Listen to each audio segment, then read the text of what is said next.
What's good, friends? Welcome into Fantasy Focus Football, presented by Wingstop, alongside Stephania Bell and Fields Yates. My name is Daniel Dopp, here to recap everything that was the Monday Night Football Week 13 game. Week 13 officially in the books. We will dive into that in a little bit. We're going to talk about some waiver wire conversations, a little bit of injury stuff, get to a few things later on in the show. But first and foremost, how you guys doing today after that Monday Night Football game? Doing great. Maybe not as good as the Patriots, but doing really Patriots well. looked great. We are on to to quote the longtime, and to me, the greatest coach in Patriots history, NFL history for my word, Bill Belichick. We are on to week 14. Love that. Unless your name, I just want to say this really quickly. I need to give a quick shout out. The three of us are in a dynasty league, including a bunch of other ESPN and non-ESPN people. And our friend Not Cool Keith, that's right, played against one of our former ESPNers in that league. We have Matthew Berry, Ed Eck, DJ Gallo, who's over at Omaha, Damian Dabrowski, who we talk about, and our friend Jeremy Lundblad. Jeremy had a 100% chance to win because he had Drake May last night. Jeremy lost by 0.1 fantasy points because of 2 Drake May kneel downs at the very end of the game. Oh, the worst. The one that you see where you're like, wow, that is a loss I will never forget. He's a huge Patriots fan too, so Drake May definitely made it worse. Yeah. Yes. Yeah, Jeremy or Drake May can basically do no wrong right now. I believe he's now the favorite over the various books, including DraftKings, to be the NFL MVP this year. That does tend to switch week by week, but he's had a remarkable season no matter how you cut it. Yeah. He needs to learn from Aaron Rodgers one thing, though. Rodgers has mastered at the end of the game when he's in victory formation, when he takes a knee, he receives the ball and basically kneels back underneath the center. Yes. He will not lose a yard. So Drake May, I'm sure will learn that at some point here, but it's a Patriots, all things coming up their way right now. We'll talk about that game in a moment, but it's a special week here at ESPN. It very much is. It is V Week here at ESPN, which is something that we are always into here on Fantasy Focus. Today specifically is Giving Tuesday, a global day of giving, and it's also the start of ESPN's V Week, where we continue Jim Valvano's fight against cancer. You can make a difference today by supporting cancer research, which is needed now more than ever. And Daniel, why do it today? Because the V Foundation Principal and the Principal Foundation are launching a $1 million match challenge to inspire greater giving in the fight against cancer. That's right. Every donation made during V Week will be matched dollar for dollar up to $1 million, doubling the impact of your donation and making victory over cancer closer than ever. So if you're able to donate now, head on over to v.org to donate. 100% of your donation goes to cancer research. That is v.org to donate and join the fight against cancer. This is obviously something that is very important to all of us. We've all had somebody in some way that has been impacted by cancer in our lives. So finding a way to be able to contribute and help be able to hopefully just bring cancer to an end is a thing that we're all, I know, on board with. And this message certainly underscored this, but it's important to remind people it's not how much, it's just, the act of giving that can go a long way. So I understand that everybody has different means in which they are able to contribute to a cause that might be important to them.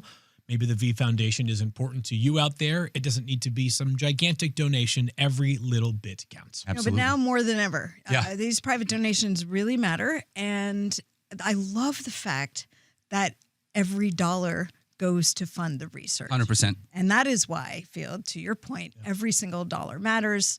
And as we mentioned, we've all know or will know someone who has been impacted by cancer, and This is one of the best things we do. One of the best things we do. If not the best thing. For sure. And the Jimmy V speech, I mean, if you don't listen to that once a year, I think you should at least consider it going forward. It's inspiring. It's certainly tear-jerking. I've got That's right. Yeah, you do. Don't ever give up shirt from Homage today. So shout out to them for these great shirts they have put together. And that also, by the way, benefits the V Foundation. So love that. Love that speech. It always gives me chills. College basketball season. I know it's football season, but college basketball season is upon us. And if you want to pull some inspiration, we're going into week 14. It's the final week of the regular season. And Jimmy V, of course, the head coach of North Carolina State during what is regarded still to this day as the most improbable national champion in the history of the NCAA tournament, the 8th seeded North Carolina State Wolfpack.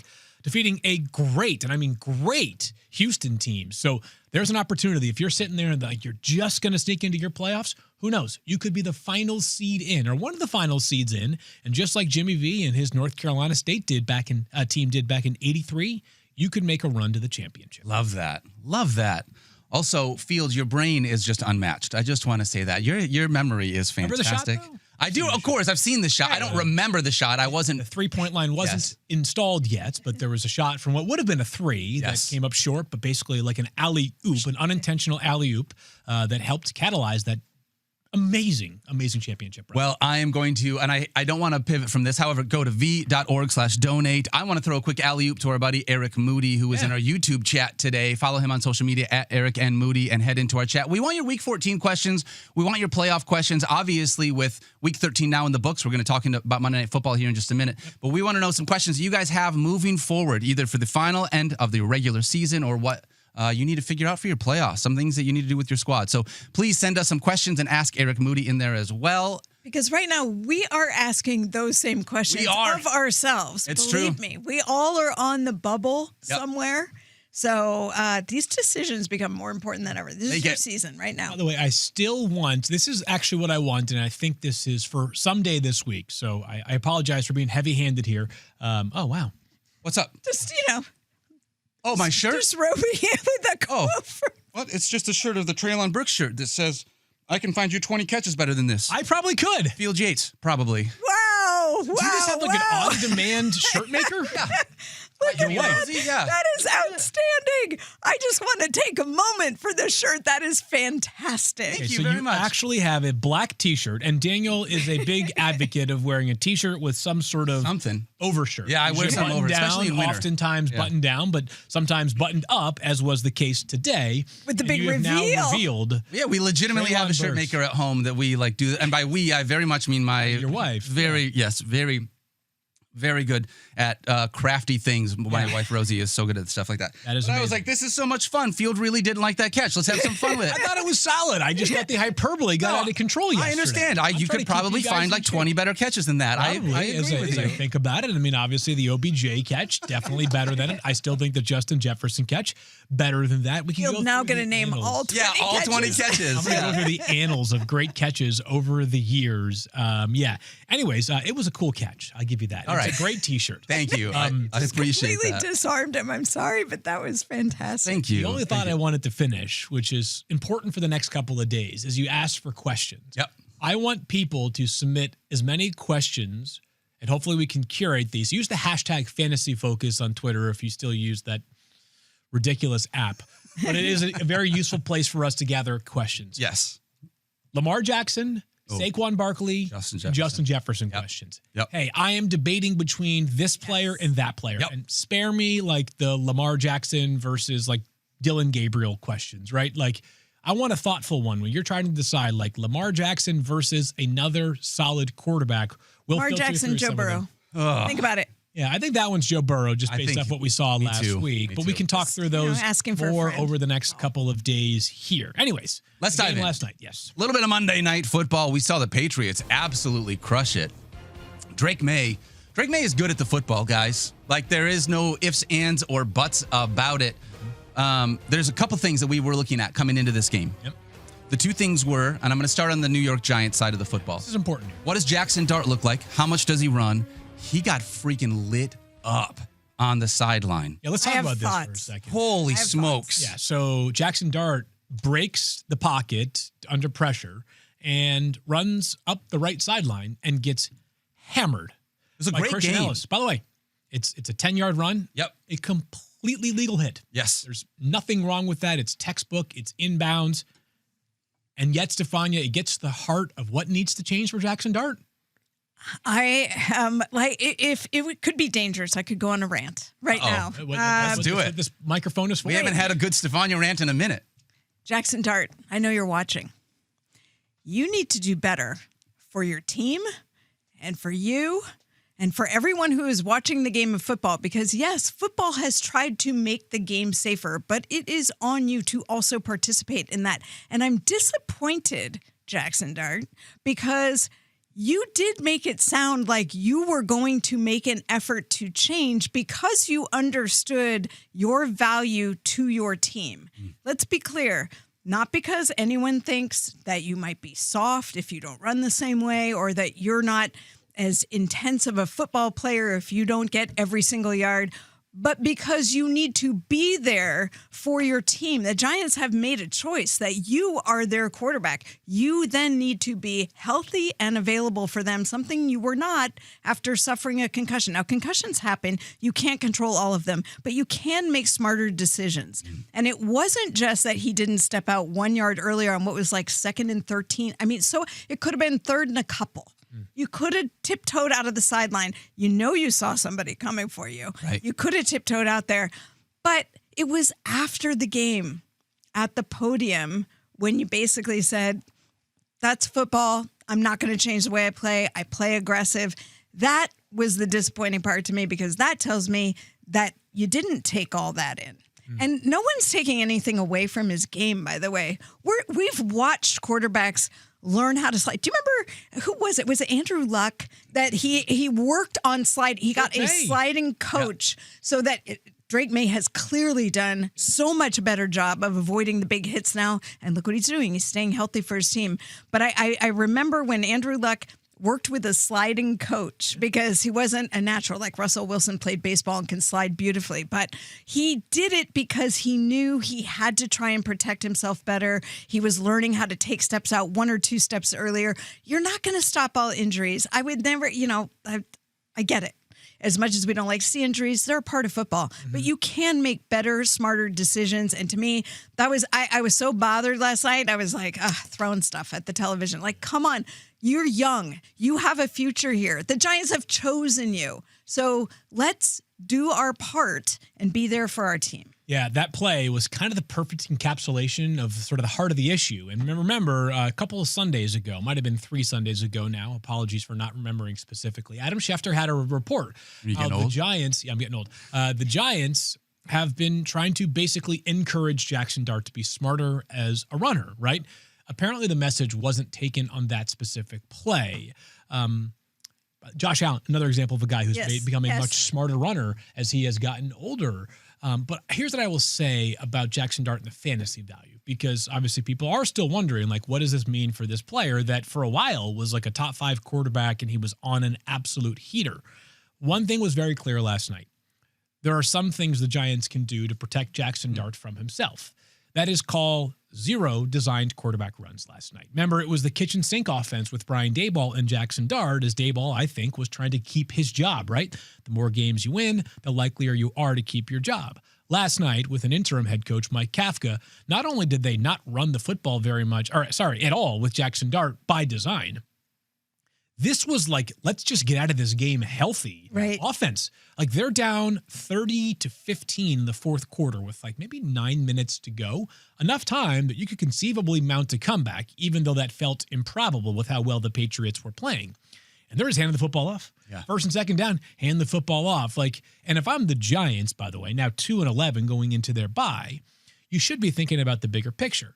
For our purposes in fantasy, when he comes back from his bye in week 15, I have 0 reason to believe that Jackson Dart is going to start running on designed runs in week 15 and beyond, that he now goes from a guy that you don't think about it, you start him, to a player that we have to have a conversation about, because this passing offense is just simply not talented enough to have 300-plus passing yards in a given week and get just 20 rushing yards, which I believe, that's like Drake May can do that, right? Because he is now he has the most passing yards in the entire NFL. They have not had their bye yet of note, but still, he has been on fire this year, has Drake May as a passer, that even with just okay running, Drake can be a weekly top-end scorer at quarterback. I'm not sure that's available for Jackson Dart if they're going to play offense like they did last night. Yeah, it doesn't feel like it. I actually was, as a passer, I wish that he just tried to push the ball downfield a little bit more. Against this Patriots defense, I think it was tough. So he took what they gave him, didn't have a ton of incompletions. I think he was like 17 for 22. It was just for 136 yards. Specifically. Yeah, 136 passing yards. Yeah, like Jackson Dart. Yep. It was, but he like rushing yards. He did play like okay to me, but if he's not utilizing his legs the way that we're trying to get him to not do for us, like you just talked about, Stephania, which I think everything you just said is as succinct and perfect. Like we all want the best for Jackson Dart long term. We want you to want it for yourself. So, like, you got to take advantage of that. It's also, if you want to say, I don't care for myself, it's for your team, right? Because they're only they only benefit from your presence if you are actually available to do so. And even you saw the scuffle that happened last night after the hit because they took exception to the way he was hit, even though on review it was clearly legal and before he stepped out of bounds. And that's the thing.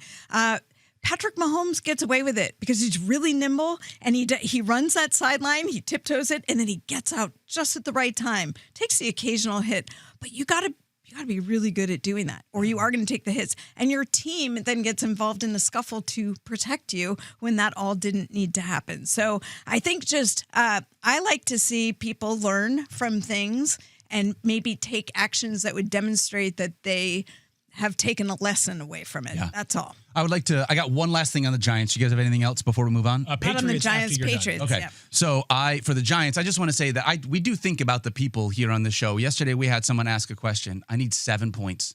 Do I start Tyrone Tracy or Theo Johnson? Ooh. We said Tyrone Tracy. The answer is neither one of them got to 7 fantasy points. 5.9, and Tracy got banged up. Tracy got hurt. He got hurt. And after he was carted to the locker room, hip injury. We'll learn more later. I just want you to know, I was thinking about you. I wish I remember who the question came from. But in a game in which they were down, basically the entire game, you would have thought the game script would have just allowed somebody to be able to do something more. Tracy did have 10 carries prior to that, plus a catch. So, maybe if he could have been getting there, finishes the game, maybe he gets you to 7. But Singletary had a couple of catches like down the end in garbage time. Like if that was Tyrone Tracy, with a long rushing touchdown as well last night, did Singletary. So I think Singletary is close to the highest scoring running back against the Patriots all season, 19.2. But on the Patriots side, it is important to note that when they took the field on the opening drive of the game, Ramondre Stevenson was available and on the field for the offense. He played 58% of the snaps last night. Travion Henderson played 49% of the snaps. There were a handful of snaps where both of them were on the field. By the end of the night last night, Henderson ends up outscoring Stevenson 11.6 to 11.0, but Ramondre did have a 35-yard catch. He had, I believe, close to, if not right over 100 total yards. Henderson had, definitely the more explosive runs, as is often the case here with Travion Henderson. He has 11 carries for 67 yards. He adds 3 catches. Henderson nearly scored a touchdown. It was a pass out to the flat that if Drake May puts it on the button, it's probably a touchdown. That being said, the idea that this Patriots backfield was going to be like it was when we saw them last week appears to not be the case. It looks like this Patriots backfield is going to be about an even split with maybe a slight edge to Stevenson going forward. It was really strange to me because of how it was divided, though, because it was all Ramondre in the beginning of the game. First drive. And that was where he really showed up. And then Travion Henderson got 6 of the final 8 running back touches. But you already knew what the outcome of the game was. So I didn't know if that spoke to an element of that as well. Just was interesting to me, the utilization, because it wasn't like we're alternating drives, really. There was a lot of Ramondre up front, a lot of Travion later, and that makes you feel like you can't count on how that distribution is going to look. Especially because the Patriots are winning football games, playing the way that they want to play. So why are they going to change stuff for us in fantasy? You know what I mean? I think the Patriots I think the value for these two guys, I still think, I think Henderson clearly has a higher ceiling still, right? Because if one of these two is going to turn one rush or one reception into 50 yards and a touchdown, we still believe that's Travion.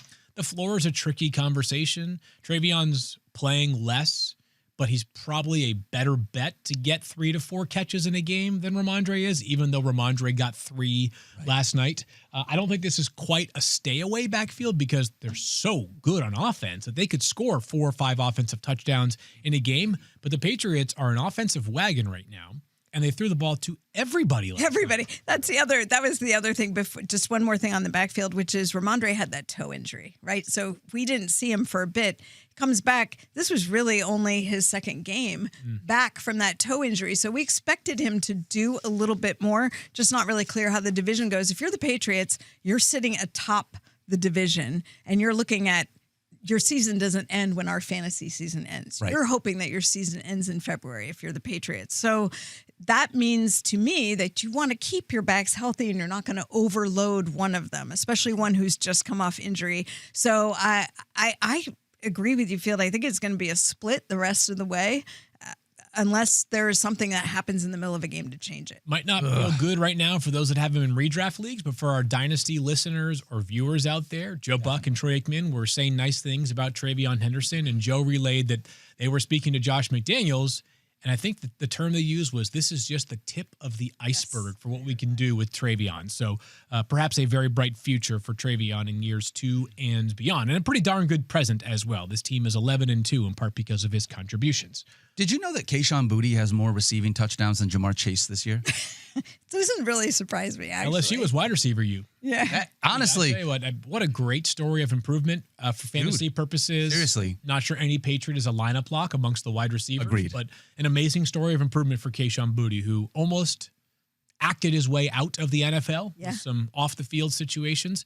He was a 6th-round pick who thought he would go a lot higher in the draft, but he has come a long way in a short period of time. Also, that catch by Kyle Williams in the corner of the end zone over his shoulder, looking between, that was a... Between the ball placement and the catch. Yeah, it was an incredible throw by Drake May. Drake May is delirious. Yes, it's so good. They I was like 7 Patriots saw 3 to 6 targets. So over the last month, let me just share with you.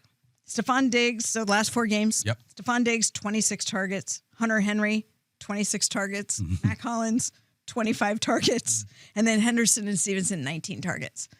That's perfect distribution. Yeah. Doesn't tell me who I want to play in fantasy. Not in fantasy football. Nope. Like I said, the offense is moving the way they want to move the offense. Not only that, like this franchise legendarily had one of the greatest, if not the greatest runs in NFL history over a 20-year span, where there were a lot of years where it was like everybody eats. Yeah. Everybody, and we just win a lot of football games. So the Patriots appear to be back. All right. Let's dive into really quickly. Are you guys good with Monday Night Football recaps? Yeah. All right. We're going to dive into our Focus League recap as we have a couple of things to quickly share with you guys before we dive into some of the waiver wires. But week 13, it was a tough one. Field got beat by our producer, Tyler. Stephania, you lost. My team checked out early. My team is the New York Giants. My team is who are they? The Tennessee Titans. But your Focus League team beat Joe Fortenbaugh's FF Now team. That's the question. You know what? I think anyone could beat Fortenbaugh's FF Now. That's bad. Wow. I lost to our producer, David Presley, this week. Trophy Smack with a nail biter in first place, but wins by 2 points. Yeah. Jamar Mageddon beat, which is our producer Tyler, beat Miller Lite Mike on that play. No, he's that's kissed Zach. the baby. That one's Zach. Yep. Yeah, that's Jamar Mageddon and Zach. Jamar Mageddon hung 152. The high score of the week was Tyler against me. I still got a victory win. Victory points. Victory points. Yep. So if you take a look at the standings, we have something very interesting brewing. As 5 of the 6 playoff spots have now been secured. Trophy Smack gets one. Zach, the producer, gets one. Dave, the producer, gets one. Eric Moody in the building, plus Tyler, the producer, gets one as well. 4 teams have been eliminated. 3 teams are still in play to make the playoffs. Those 3 teams are Miller Lite Mike, me, and Debo Samuel L. Jackson, which is Daniel. Here is how the final playoff spot will be determined. Mike and I play each other this weekend. If I both beat Mike and finish in the top 6, okay, and Mike finishes in the bottom 6 of scoring, okay, I make the playoffs. Okay. If Mike either beats me head-to-head or finishes in the top 6 and loses, he's in.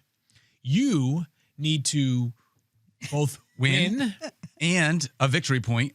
But you also need to outscore me by like 70. And then you and Mike need to split and go 1-1, right? Or does Mike need to go 0-2? Mike's 14-12. He needs to go 0-2. So he needs to go 0-2. I need to go 2-0. You need to also go 2-0, but you need to outscore me by 78 points. Oh, so there's no way we both make it. I was hoping we could both do this. No, one spot left. One spot left for the 3 of us. One of you make it. You know what my takeaway from this is that everyone behind the glass better than everyone in front I don't of the appreciate glass. that. What happens is we sit there during the show and give advice and dispense advice, and they're sitting there going, "Oh, let me get that roster in good shape." Let me add up that person. Yeah. Also, there's a reason why we have Eric Moody in the chat answering questions for you guys, because he's so good at fantasy football. Quick look at our playoff bracket here, brought to you by Wingstop. This one is Smack, just Trophy Smack on a bye week. Zach, our producer, going to be able to get a bye week right now as it stands as well. Those buys are not locked in. There's a world Not yet. Not yet. Dave still has a shot at a bye week. So those guys are all locked into top 3 seeds, meaning Trophy Smack and Zach. But there is still a lot to play for here in this pivotal final week 14. Yep. So we have week 14, last week of the regular season. Our playoffs are weeks 15, 16, and 17, as they should be for all leagues. Please don't play into week 18 if you can help it. We don't want you to do that. And that is going to now bring us into our time for playoffs stash presented by Wingstop. Stephania, we're talking about a player to be able to stash heading into the playoffs you can maybe utilize down the stretch. Give us a player for this week. Yeah, if you want to be sneaky, go ahead and pick up Jaden Reed, wide receiver for the Green Bay Packers. I haven't heard about him in a minute. You haven't. You know why? How many games did he play this season? 2. 1.5. 1 and 5 snaps. Okay. How's that?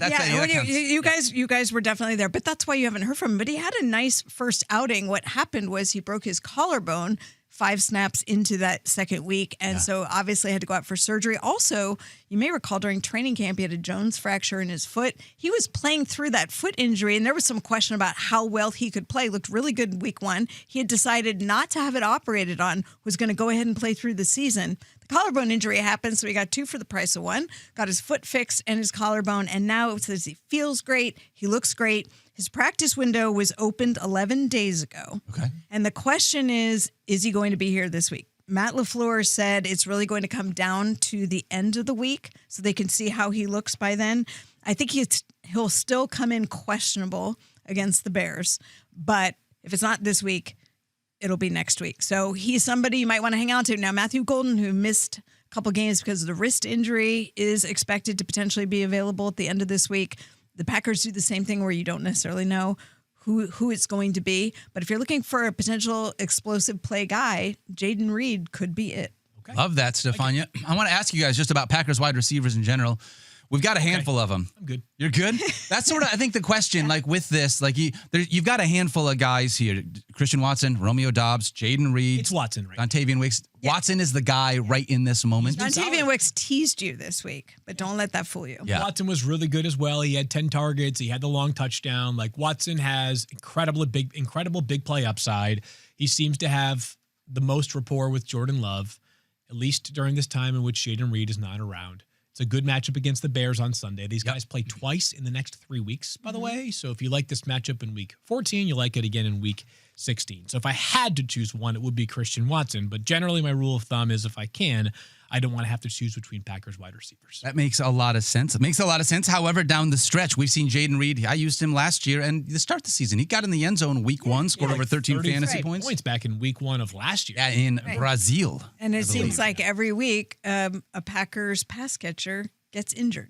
Right? Christian Watson, they Romeo lost Dobbs. Tucker Kraft it has put more on the wide receivers with the loss of Tucker Kraft as well. I actually just can't believe their wide receiving core and the idea that they still spent a first-round pick on Matthew Golden, and I hope that turns into something because I feel bad that hasn't really come to fruition yet for Packers fans. All right, let's dive into the Week 14 waiver wire, the worst waiver wire of the season. Really? There's only one thing to me when I was looking at this that truly matters in Week 14 when it comes to bye weeks. There's only one. I'm guessing one of 2 things. Yeah. Defenses there's or 2. kickers? There's 2 players. There's 2 players that matter. Insurance running backs? Who are on bye this week? Yes. Oh, Christian Sorry. McCaffrey. Oh, That's what I meant. There are 2 people that we have to figure out how we replace. Yeah. Christian McCaffrey and George Kittle. There are 4 teams on a bye, but those are the 2 guys that we're really worried. Drake May fits in that category. Oh, you're right. Yeah, I forgot about the Patriots. You're right. Rico Dowdle doesn't matter. No, Rico Dowdle does not get into that category for me. I feel differently about Rico Dowdle than you do. Close though, right? Like he's close. Starting. Yeah, he's been if you didn't have any other better options, he's been starting. Okay. Yeah. No Giants? No Giants? No Giants. Oh, okay. Nope. Just checking. So right now, my priority pickup, Stephania, I'm going to need your help with this one. First off, I want to say this. Kyle Monangai is rostered in 56% of leagues. Okay. If he is out there, that's close enough to the threshold. We try to stay under 50%. Go out and look to add him because he's been getting enough run in this Bears offense, and they are making a push. I think he's someone that you should add at the running back spot. Okay. If you can't get him, right now, the best option, if you did not make future plans to be able to replace CMC this week, it seems like it's going to be Bam Knight. And we still have a lot of question marks there. We didn't have Amari DiMercato last week. I'm curious what he's going to look like this week. We need a full week of practice. Stephania? Yeah, I was just going to say he hasn't practiced at all. High ankle sprain week 11, missed week 12 and 13. Doesn't sound like a ton of confidence that it'll be this week, but we shall see what he's able to do. And we've also got Trey Benson, who also may be coming back that we're not sure. Trey Benson. So this was interesting, right? Because he went from a limited practice in the midweek to not practicing the next 2 days. Yep. Jonathan Gannon had said all along this was going to be a day-to-day evaluation from him. So we haven't gotten a big hint that there was a setback. You just don't know if they didn't love how he felt Thursday and they were like, we're not going to have him practice Friday because we know we're not going to play him in this game. It's hard to know till we get into this week. But remember, these 21-day practice windows matter. So it's got to be pretty soon or else he's done for the year. Okay. 3-9 Cardinals. So we'll see if that factors into the equation at all. That's who have already announced that Jacoby Brissett is going to be the quarterback and Kyler Murray's practice window not opening. Bam Knight rostered in 36.5% of leagues right now. The only caveat here is we don't totally know if one of those two running backs is going to come back and try to take some of that time. So while I'm saying Bam Knight is the guy that I would do, he's the guy, if I didn't make a CMC plan, Bam Knight is the guy you can add off of waivers this week, I think, as the best option. I do not like the matchup because they are playing the Rams. Rams, you hate it. Yeah. It's not great. He has 3 straight games of 13 or more fantasy points, but it's the best option right now, like I said, here in week 14 as far as the running back spot. If you need a deeper league guy. Angry Rams. Yes, they will be very angry coming off Rams of that Panthers game. Who do not want to lose a divisional matchup. Speaking of, on the other side of that, my deeper league ad, Blake Corum is just another one of these insurance league running backs, and we saw Kyron Williams get banged up. He actually found the end zone while Kyron Williams was off the field. Yeah. If he was not there, obviously Blake Corum would be a potential RB2 for our squad. Anything to be nervous about or know about that Kyron Williams injury? Well, Sean McVay said that he felt pretty good actually coming out of the game. Okay. So it sounds like Kyron Williams is going to play. But again, it's one of those things. They have been utilizing Blake Corum a little bit more in the last couple of weeks. Yeah. Sure. And if there's any hesitation, I think they will rotate him in. Another team who is expecting to play beyond your fantasy season. So I do think they want to make sure they preserve their running back health. Sean also noted yesterday that Devontae Adams had a slightly tight hamstring on Sunday, but I think he's used the words high probability to describe the likelihood of both Devontae and Kyron playing on Sunday. You know how you protect a hamstring? You rest it. Don't practice. No. If you're Devontae Adams, you just keep lining up right at the 5-10 yard line, and you get a touchdown or two, and you never have to stretch. Sure. That's exactly how you do it. I can imagine Adams getting into practice and be like, "Why do you need to run 40-yard wind sprints? Give me 5-yard wind sprints." How did he get a hamstring injury? I know. He hasn't been running. Stafford's putting the ball exactly where he needs it. He doesn't have to jump up in the air. Slightly tight, probably from running to celebrate after his umpteenth touchdown. Yeah. Love Blake Corum, though, in case you needed somebody as far as an insurance back. If you had to pick an insurance back right now between Blake Corum and Tyler Algier, I think they're the two best options on the waiver right now. Which one would you rather have on the end of your roster going into the playoffs? I'd rather have Blake Corum. I think he's a slightly more talented player, and Team's B, better. It's a better offense. Yeah. Better offense. Yeah, I agree with that. So those are the guys I would look at as far as the running back position. At wide receiver, Jaden Higgins continues to do a couple of things within this offense, still continuing to grow.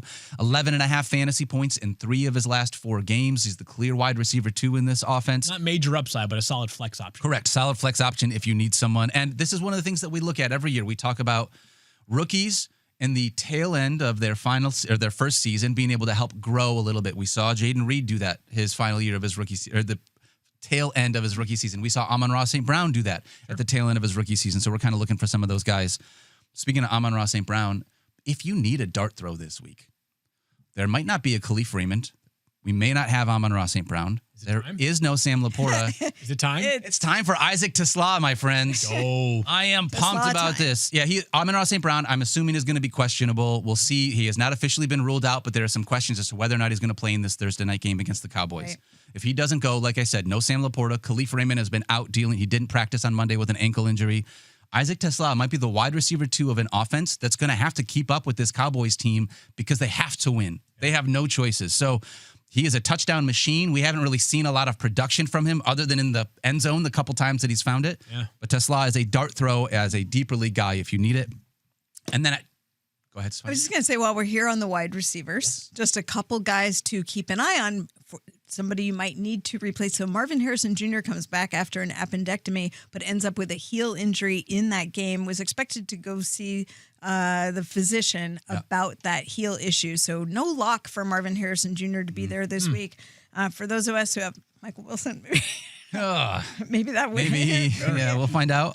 And then Drake London, who's missed the past couple games with a PCL injury, they are now calling day-to-day. Raheem Morris says he has a chance to play next Sunday versus the Seahawks. I'll still believe it when I see it. That's a tough injury to be back at 3 weeks, but keep that in mind. You may need to still be replacing him. I think we've tried to make Darnell Mooney a thing this year without Drake London, and it's just not happening. I'm out. Maybe Kyle Pitts is the only other option I would consider as a pass catcher in that offense. I'm even a little nervous, not about starting Drake London, but about the idea of Drake London being a top 5 receiver going forward with Kirk Cousins. I'm with you. Just looks. Yep. Great. At the tight end spot, you've got to potentially replace George Kittle. That's like one of the other big things. No CMC this week at the running back spot, nor George Kittle at the tight end spot. Yep. If I had a preferred guy, it would be Dalton Schultz, rostered in 51.5% of leagues. Yep. Technically over the threshold, but 11 fantasy points in 6 of his last 8 games, which is fantastic. I mean, that's really good floor. I brought him up yesterday as a streamer, Tough matchup against the Kansas City Chiefs this week, as it always is going to be. They got a good defense, but I like him if you need a streaming option. He's my preferred streaming tight end. The other guy I would look at if you can't grab Dalton Schultz would be the other guy I think we talked about yesterday, I believe, which is Juwan Johnson. Rostered in 50% of leagues, 10 or more fantasy points in 5 of his last 6 games. So again, a really safe floor as the number 2 pass catcher. I know Devon Vele caught that really sick touchdown. I would still like to think it's over the last 2 games with Devon Vele. Yeah, I still think it's Chris Olave, then Juwan Johnson, then the rest of the pass catchers. It feels like in that offense. So 9 targets in Week 13, which was great to be able to see. So if you need a tight end, those are the 2 guys that I would target in order to be able to fill in for your George Kittle, and that is going to do it for our Week 14 waiver wire. Number 1 is laugh. You should laugh every day. Number 2 is think. You should spend some time in thought. And number 3 is you should have your emotions moved to tears. Could be happiness or joy. But think about it. If you laugh, you think, and you cry, that's a full day. That's a heck of a day.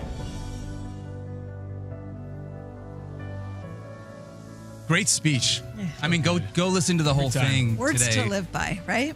It is so good. We decided to lean into that a little bit and have some fun with this and do a little bit of a fantasy spin on it. Fantasy storylines that made us laugh, that made us think, and that made us cry, to be able to honor Jimmy V and the things that he has helped to be able to build here at ESPN with the V Foundation. So let's dive into that in honor of Jimmy V today. We're going to do stories that made us laugh, that made us think, and that made us cry about fantasy football. It can be this week. It can be season long. It can be whatever you want. But I'm going to start, if you guys don't mind. Go for it, yeah. Absolutely. Fantasy storyline that made me laugh because it's just so fun. It's laugh in a fun way for me. It is Jacoby Brissett's unexpected dominance. 18 and a half fantasy points in 7 straight weeks. We had a lot of fun around Mike having the thing that he had the stat of like, did you know that Jacoby Brissett's the only top 12 quarterback over the last 4 weeks? Then it was 5 weeks. Then it was 6 weeks. Then it was 7 weeks. So we had a lot of fun with that. 7 straight weeks. Jacoby Brissett. It's been unbelievable. It's been a run, hasn't it? It really has. And that's even with Marvin Harrison Jr. having some ups and downs in there and not being available for all the games. So I think that was one of the ones that not only was it fun from like a bit, because we got to make fun of Mike a little bit. Just in fantasy football, we kept going back to the well. Guys, add Jacoby Brissett this week. By the way, like you think about how bad Jacoby Brissett was last year, maybe it's because he was replaced by Drake May, and Drake is just so unquestionably awesome. Yeah. But the Cardinals are 3-9. The Patriots were 4-13 last year. It's not like he's playing on a remarkably different team. Right. Like they're definitely better than the Patriots were last year, but this Cardinals team is not exactly like a wagon themselves. They have, and you said this yesterday, and I think it is spot on. He's bortled his way to some fantasy relevance in the second halves, but you know what? We love all time. Garbage time. That's right. How, it's how many as far as fantasy points are concerned. Stephania, what made you laugh this year? So when you say laugh like in a fun way, like not laugh at, laugh with, it's got to be Jameis Winston stepping in as quarterback once again for yet another team, doing it for the New York Giants. And recall, I'm sorry, I was laughing against your Detroit Lions, 32.24 fantasy points. Tell me about it. Jameis Winston is the fantasy goodness that delivers, and he has a smile and he has laughs while he's doing it. And I'm smiling as I think about it because of the energy. Like he's so committed. If you just the way he rallies his team. He gets the locker room fired up. He gets people fired up on the sideline. You want to watch the game because he makes it more fun. That's what has made me laugh in the last few weeks. How many backup quarterbacks have the zhuzh when they get the call that Jameis? Because it's not like, oh man, we got to go to this guy. It's like, no, you get Jameis. Excuse me, I did it again. Jameson. Yeah. I mean, no one's close to Jameis. That's for sure. I'm trying to think who would be second. Who's the next one that has like some swagger when you come in? So like Joe probably Flacco? not for Joe Flacco would be up there. Probably not for like his football play, but like it's always people love looking at Jimmy Garoppolo. They just like looking at him. Oh. That's true. You know, would be sort Gardner of like Minshew, I feel like. Gardner Minshew, there's a good one. He kind of has that same like vibe energy of like, I'm just going to bring it no matter what. Joe Milton has a chance to get into that category because he has an absolute rocket. Yeah. I mean, that guy throws the ball 1,000,000 miles an hour and can throw it 25 miles on one foot. He's ridiculous. I don't know if anybody else even comes close. No. Yeah, it really there's something about it. It's Jameis is the best. Yeah. He's the best. Even if your team is down, you're like, it's all right. We got Jameis. We know he's going to sling it. I don't have to worry about that. You just don't know if you're getting a pick, if you're getting a touchdown. You know, it's been so fun to watch. Also, or a receiving touchdown. He caught a touchdown pass in that Lions game. He did it all. He put his shoulder down to Derek Barnes, a linebacker, and found the end zone. Made football fun. Yeah. The fantasy storyline that has made me laugh is over the past 7 weeks, and this coincides with Jacoby Brissett's tenure, the comically ridiculous Trey McBride run that he is on. Oh, my gosh. Yes. Listen to Trey McBride's last 7 games. All right. 8 catches, 72 yards, and a touchdown. Yep. 10 catches, 74 yards, and 2 touchdowns. 5 catches, 55 yards, and a touchdown. That was his bad week. 5 for 55 and a touchdown. 9 catches, 127 yards, and a touchdown. 10 catches, 115 yards, and a touchdown. 9 catches, 79 yards. No touchdown there. Wow. 8 catches, 82 yards, and a touchdown. No player has finished as a top 2 player at his position more often this year in a given week than Trey McBride. He's been a top 2 tight end 6 times. I was thinking about this, and I think it's a touch of a hot take, but not this crazy hot take. I think Trey McBride is probably on the periphery of the fantasy MVP conversation. Oh, I don't think I agree. You said it yesterday, and I started thinking about it, and I agree. Obviously, it's CMC. Inner circle is CMC, Jonathan Taylor, JSN. Probably not Puka. I don't think Puka's there anymore. Yeah, a couple of like not as dominant games. I don't think it's a particularly hot take. McBride's on the podium, maybe, or at least in the top 5. Yeah, because we talk about this all the time. At the position, biggest difference maker in all the fantasy. Right. Remember when remember when Travis Kelce once held that title, where he was the biggest difference? It was a few seasons ago. He had that season where he was so far above everyone else at the tight end position. It was a gap of double-digit points, but like 20 or 30 points. I feel like Trey McBride, now that he scores touchdowns this year, has now become that. Trey McBride is averaging 18.7 points per game. Brock Bowers, 15.4, so a full 3 points less. The number 3 tight end that's still playing, I'm taking out Tucker Kraft because he only played half the season. Right. Yeah. Number 3 tight end that's still playing is Travis Kelce at 13.6. So from 13.6 for tight end 3 to 18.7 for Trey McBride, you're talking about over a 5-point difference. And even the fantasy points per game is always a little misleading to me, right? Because Travis Kelce's had some duds. And Trey McBride has been consistent delivering for you. And to me, that's the value, because it's like any week, I know he's not losing my week, and chances are he's winning me my week. Yeah. It's a great player. No two ways about it. So good. My I'm gonna go into the next one then. My fantasy storyline that made me think kind of dovetails with yours, Field Yates. Okay. Uh-oh. Who will tight end 1 Trey McBride be catching passes from in 2026? And is it going to make a difference? I say that because we thought it wouldn't matter after Brock Bowers' rookie season, and then we got Geno'd this year. Yeah. And that hasn't been great. So it just makes me wonder, because I love Trey McBride. I have him on a number of squads. I don't think Jacoby Brissett, I don't think any of us do, is the future of this franchise. I'm assuming that maybe even if he does start next year because they bring in someone else, I can't imagine the situation. There's a lot to figure out at the quarterback spot here. But it just makes me wonder, what's it going to look like, and are we going to feel differently because of a different quarterback under center for Trey McBride? We didn't for Brock Bowers this year, and that has unfortunately hurt us a little bit. I don't think it's going to be Kyler Murray. That's not much of a reach. No. Jacoby Brissett's definitely a potential in the option. mix. Yep. He could be re-signed in free agency. I don't know. But right now, I'm not allowing the idea of quarterback change decreasing his value to enter my brain. Well, also, I thought, who was the quarterback of the Raiders last year? Aidan O'Connell. It was Aidan O'Connell. And then he was hurt. And then we went to Geno Smith. So we were like, oh, we're even getting a bump at quarterback for Brock Bowers. And so it's like, just anytime you have a quarterback change, it just makes me want, it's really tough to repeat at the top. Mike has told us that a number of times, repeating, but it's a thing I wonder because Trey McBride has been so unbelievably good. It's interesting to me that as we're talking about things that make us think, that there's two of us having that there was a mention of the Raiders in there. So I'm going to move on over to the Raiders. And it's Ashton Genty. And what has happened this year really made me think about re-emphasizing coming into next year the context of player draft and where they land and what faces them. Because Ashton Genty coming out of college was a can't miss, right? I mean, all the things he did in college, he could catch passes, he could run the ball, he can score both ways. He's going to be so versatile and useful. He enjoys the physical contact. He won't be afraid. Well, he landed at the Raiders, and there were a lot of things that you could argue contributed to why he has underperformed expectations, whether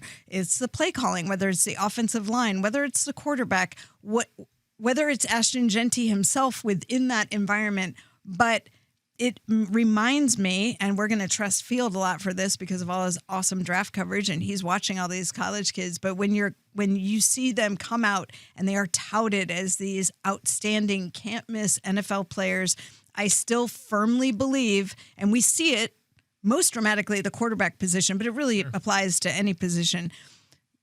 You can't fit square pegs in round holes. If they don't fit the system, if they're not in a good coaching environment, if they're not given the proper opportunity, that player's not going to be able to produce, which means not going to produce for us in fantasy. Yeah, it's a tough one here because I actually think Ashton Genty's done about as well as you could do in this offense. He's still the 11th best running back on a fantasy points per game basis.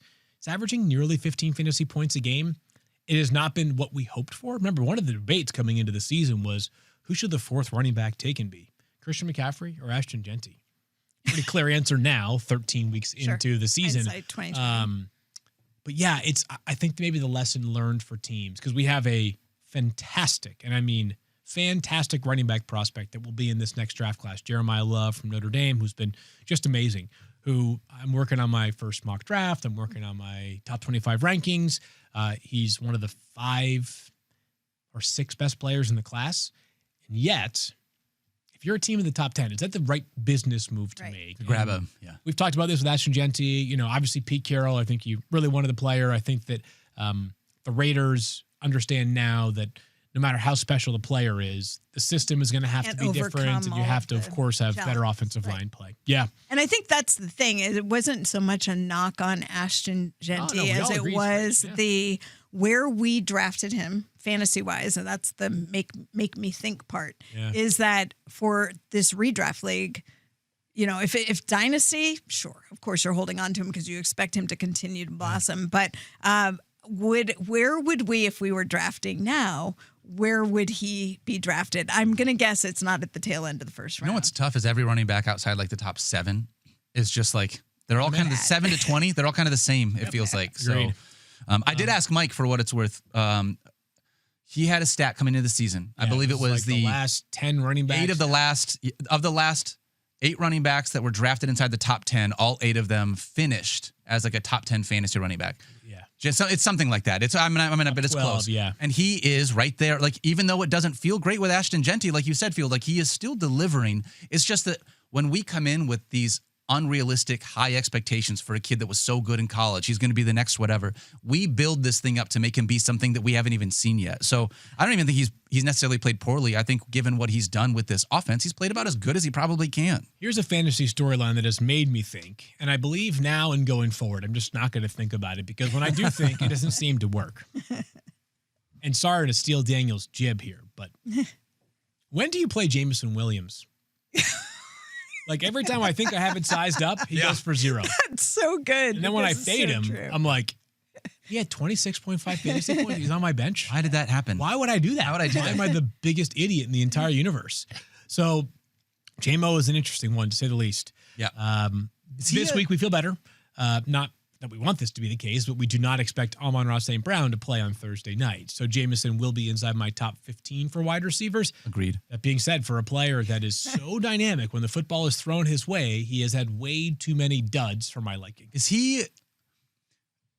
the comp for JMO, in a fun way, is he like a slightly more efficient version of Gabe Davis? Like, does he have slightly more consistency than Gabe Davis? Are they not the same? Definitely not this version of Gabe Davis. Well, correct. I mean, the good Gabe Davis that we talked about. Remember back to like the peak Mike Williams days. There we go. Maybe the Mike Williams, who you could get 25 in a given week, and maybe sometimes pretty often. Mike Williams. Yes, Yep. yes. So I think that's more along the lines. But yeah, have been thinking a lot about Jamison Williams. I'm not going to think for the rest of the season. He will be very utilized this week. Yeah. Fantasy storylines that made us cry for me while I was watching that game last night, it came to me. And it's the idea that Malik Neighbors missed out on basically all of the Jackson Dart fun that we got to have this year. Yeah, I love Malik Neighbors. Like, the dude is just so good at football. And for Giants fans, it's not just him. I mean, it's him and Cam Scattaboo. And now, obviously, you got to worry about your rookie quarterback. It feels like you've got something here to be excited about as a Giants fan. And in fantasy football, if you drafted Malik Neighbors, you were like, all right, in spite of the quarterback, I'm going to believe this. And now it kind of feels like we got a quarterback for the Giants. So I'm just bummed that we didn't get to see these two kids play together, because it seems like the future could be really bright for the Giants if they build things the right way. That's the sell right now in New York, is that we're 2-11. We have been absolutely wretched this season, but a year from now, we're going to have an offense built around Jackson Dart, Malik Neighbors, Cam Scattaboo. Not a bad starting point. And a pretty great defensive line, assuming that everybody can show up to meetings on time. Sorry, Field. Abdul Carter missing the first quarter last night for the Giants. Coach's decision, according to Mike Kafka. That's not great. What made you cry this year, Stephania? Daniel actually gave a portion of it, but you guys, this is going to come as no surprise, but every major injury that wrecked a fantasy season and wrecked the season for the player are the things that make me cry. So I just was listing them all. You already touched on the Giants with Malik Neighbors and Cam Scattaboo, season-ending, really difficult injuries. Chris Godwin was back and then out. Like, just a tough season when you're rooting so hard for a guy to come back. Mike Evans loses a chance to break the receiving record, consecutive season receiving record when he fractures his collarbone. Tucker Kraft, so good, started the season, tears his ACL. Yep. Joe Burrow injury and the Bengals fallout, huge fantasy ramifications across the board because of another significant injury and missed time. And then everything Vikings. That also made me cry. Yes. That was my fantasy storyline. Yeah. Is it really? It's Justin Jefferson's last 4 games. Yeah, it's brutal. The high watermark over those last 4 games is 11.1 fantasy points. 0 touchdowns during that stretch. Justin Jefferson we talked about this yesterday, so no need to belabor it, but just the idea that we're now having the conversation about whether Justin Jefferson might not be a Viking going into next season. And to be clear, there has been 0 suggestion from Jefferson himself or the Vikings that would ever become a reality. But it's now, this is what happens in our world. Is it's natural to think or see a slumping superstar and say, would a change of scenery be best for all parties? But yeah, it's been really tough. I have landed on Jefferson as my biggest bust in fantasy football. Unfortunately, it is not his fault. But when you're taking in the first 5 picks, and the other 5 guys that went in those first 5 picks, let's just remember who those were.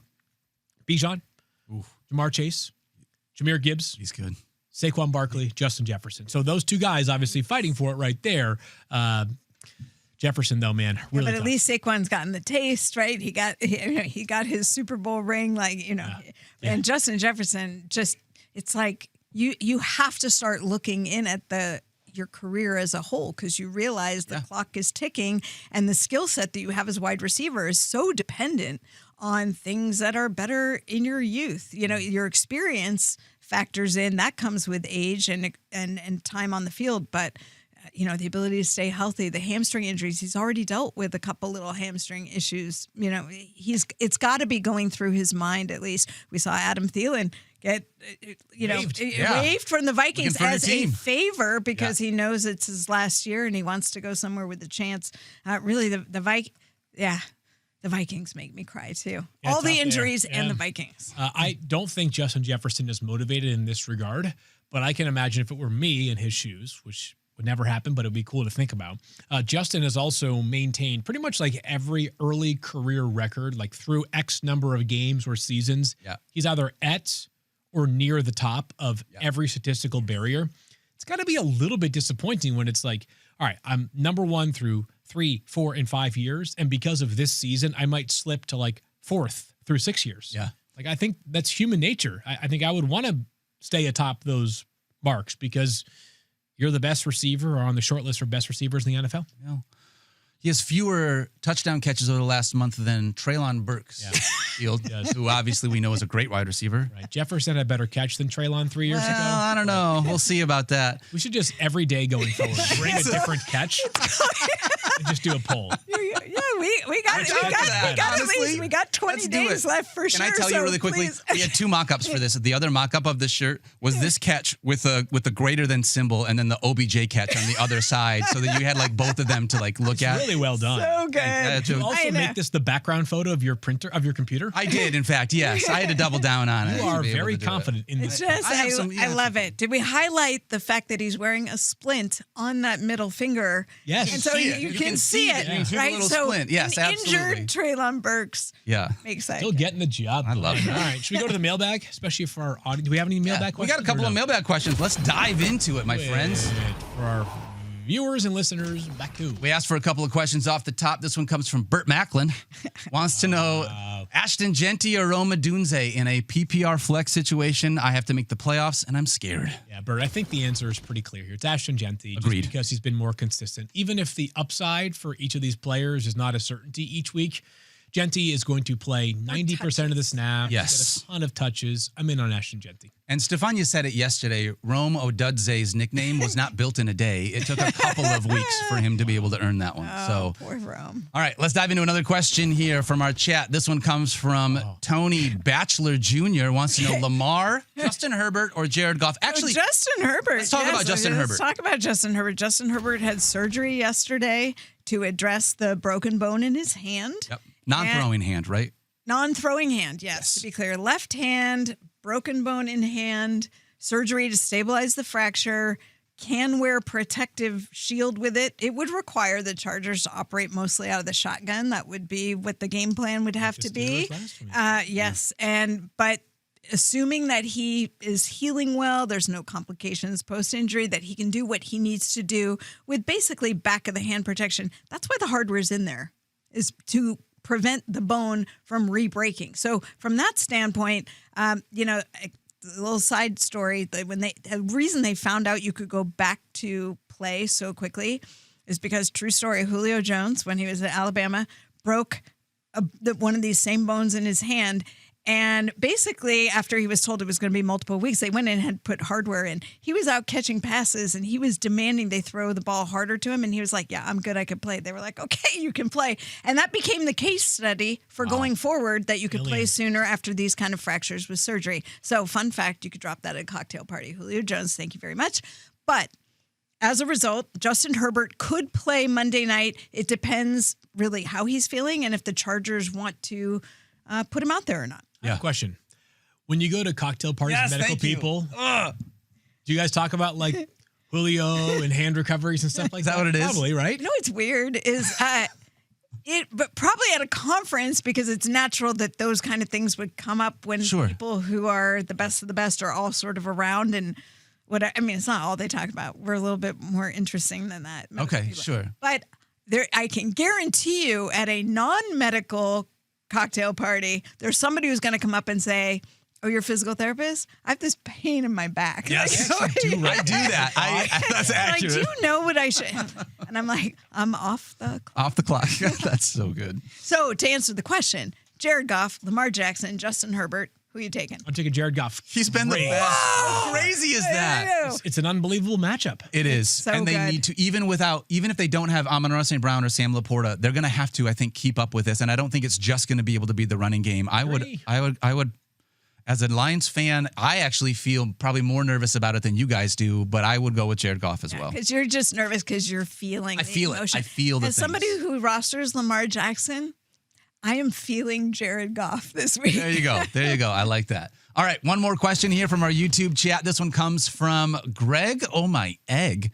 Wants to know Jacoby Myers or Greg Oh My Egg. Greg Oh My Eggo, like Lego My Eggo. Of course. Thank you, guys. Greg You know that Gallego. reference? I know you guys I don't know weren't if getting you've the ever old watched the school show. references Sometimes I have yesterday, but There you go. the Doors for anyone who was paying attention yesterday. Eric Moody said he's working on your playlist, but the Lego Maego, that was a big thing, and it was 70s, 80s commercials when it would pop up out of the toaster and you would grab. I just think the of Stranger waffle. Things, right? That's the whole thing. In Stranger Things is 11-1. No, sorry, we're not. Stranger Things is that's why. Pop culture. That's why people like to. Okay, because it's okay. Well, the question was Jacoby Myers or another wide receiver. Do you remember who the other wide receiver was? Justin Jefferson. Yeah, that's a remarkably close one. This is the question that we asked for. We said did. give us these. Yep. And this is the dilemma. Get them early, yeah. I think that I would go with Jacoby Myers. I know Mike would say Justin Jefferson. They're taking Indy. They get Indy this week, and also no in Indianapolis lost. Is he lost? Sauce Gardner. Not lost for the season. Not on the IR, but no Sauce Gardner because of getting hurt. That hurts. Yeah. Yeah. So I think I'd go with Jacoby Myers. Stephania? Yeah, it's hard not to. I mean, we're at week 14. Yeah. And if we're still wondering about Justin Jefferson, I think that is the answer to the question because it really hasn't shown itself to be true. And we don't know about J.J. McCarthy's status yet. The real answer is just figure out how to be okay with the decision that you make and be all right with whatever happens from that decision. You know what they say, right? Every little thing, it's going to be all right. Oh, what song? Oh, Three Little Birds, baby! I love it. That's called all right. Closing the Loop. That's right. Oh, good. That's going to do it for today's show, presented by Wingstop. Thank you guys so much for hanging out with us. If you have the chance, please head on over to v.org/donate today to give whatever you can to help fight the battle against cancer. Don't give up. Absolutely. Don't ever give up. We love you guys. Words of legendary Jim Valvano. Don't forget to love each other and be kind to yourself. You deserve it. Get your waiver claims in tonight, and we will see you back here on Wednesday for another Fantasy Focus. See you guys.